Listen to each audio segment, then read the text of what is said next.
ইয়াৰ লগত আমাৰ চৰকাৰে কেইবাটাও মুখ্যমন্ত্ৰী লোকসেৱা আৰোগ্য যোজনা চৰকাৰী কৰ্মচাৰীসকলৰ দাবী আছিলে যে কেছলেছ ট্ৰিটমেণ্ট হ'ব লাগে।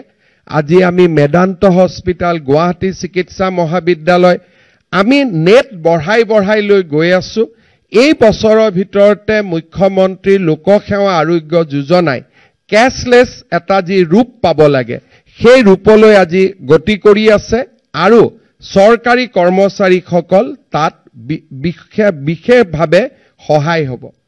কন্ট্ৰেকচুৱেল কৰ্মচাৰীৰ কথা কোনেও চিন্তা নকৰিছিল। আমি ৰাজ্য চৰকাৰে সিদ্ধান্ত লৈছো যে কন্ট্ৰেকচুৱেল টিচাৰেও ফ্ৰী মেডিকেল ৰিইম্বাৰ্সমেন্ট পাব। তেওঁলোকেও আজি আমাৰ চৰকাৰৰ আন সাধাৰণ কৰ্মচাৰীৰ দৰে মুখ্যমন্ত্ৰী লোকসেৱা আৰোগ্য যোজনাৰ যোগেদি সুবিধা লাভ কৰিব। আজি যেতিয়া আমি চৰকাৰত আছো প্ৰত্যেকটো কথাই আমি শুনিবলৈ চেষ্টা কৰিছো।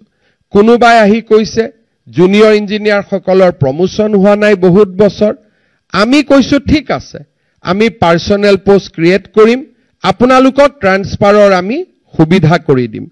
আজি কোনোবাই আমাক আহি কৈছে যে 2003 চন 5 চনৰ আগত কাম কৰা চৰকাৰী কৰ্মচাৰীসকলক ৰেগুলাৰ পে স্কেল দিব লাগে। আমি কৈছো ৰেগুলাৰ পে স্কেল দিম। কোনোবাই কৈছে হাউচ ৰেন্ট দিব লাগে, আমি হাউচ ৰেন্ট দিম। বেটেলিয়নত কাম কৰা পুলিচসকলক পৰিয়ালৰ লগত থাকিবৰ বাবে অতিৰিক্ত MIL দিব লাগে। আজি আমি তাকো অনুমোদন কৰিছো। চাওঁতে আমাৰ ৰাজ্যৰ কৰ্মচাৰী সমাজক এক মানসিক সন্তুষ্টি স্যাটিসফ্যাকশন যেটো ওয়াৰ্ক কালচাৰৰ কাৰণে প্ৰয়োজনীয় স্যাটিসফ্যাকশন এটা দিয়াৰ কাৰণে আমি প্ৰয়াস আৰু প্ৰচেষ্টা চলাইছিলো আৰু আজি তাত আমি সফল হৈছো। পিতৃ মাতৃৰ বন্দনাৰ পৰা আমি একোটা মানুহৰ জীৱনৰ আটাইতকৈ সেনসিটিভ কামবিলাকত আমি চৰকাৰী কৰ্মচাৰীৰ লগত থিয় হৈছো আৰু চৰকাৰী কৰ্মচাৰীসকলৰ মাজত মানসিক সন্তুষ্টিৰ মাজেৰে কৰ্ম সংস্কৃতিক আমি আগুৱাই ল'বলৈ প্ৰয়াস আৰু প্ৰচেষ্টা কৰিছো।